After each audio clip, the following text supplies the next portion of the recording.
अहमदाबादच्या विमान दुर्घटनेत बदलापूरच्या दीपक पाठक यांचा मृत्यू झाला।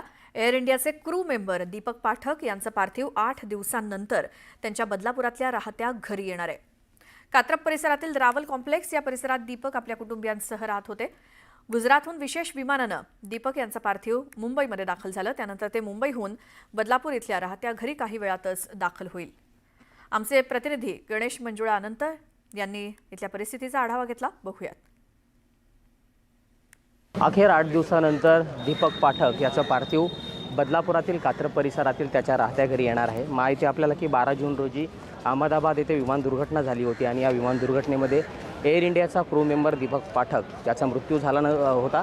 8 दिवसांपासून त्याचं जे कुटुंबीय होतं ते गुजरातमधल्या सिव्हिल हॉस्पिटलमध्ये होतं आणि त्याचं पार्थिव कधी मिळेल याची प्रतीक्षा करत होता। अखेर 8 दिवसानंतर त्याचं पार्थिव त्याच्या कुटुंबियांच्या स्वाधीन करण्यात आलं आणि आज ते मुंबई एअरपोर्टवर दाखल झाले आणि त्यानंतर ते बदलापुरातील राहत्या घरी काही वेळातच येणार आहे। आपण हा सगळा परिसर पाहू शकतो ज्या ठिकाणी दीपक आपल्या कुटुंबियांसह राहत होता। मोठ्या प्रमाणात पोलीस बंदोबस्त आहे। या ठिकाणी काही वेळातच दीपकचं पार्थिव जे आहे ते येणार आहे। सगळे नातेवाईक मित्रमंडळी जमा झालेले आहेत। अखेरचा निरोप देण्यासाठी दीपकला संबंध बदलापूर शहरावर सध्या शोककळा पसरलेली पाहायला मिळते आणि काही वेळातच दीपकचं पार्थिव हे बदलापुरातील त्याच्या राहत्या घरी दाखल होणार आहे। गणेश मंजुळानंत, न्यूज 18 लोकमत, बदलापूर।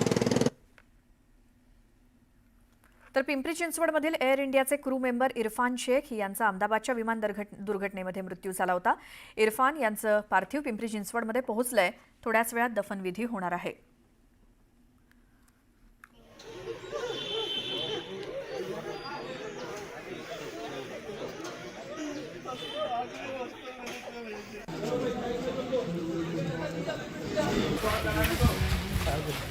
आगे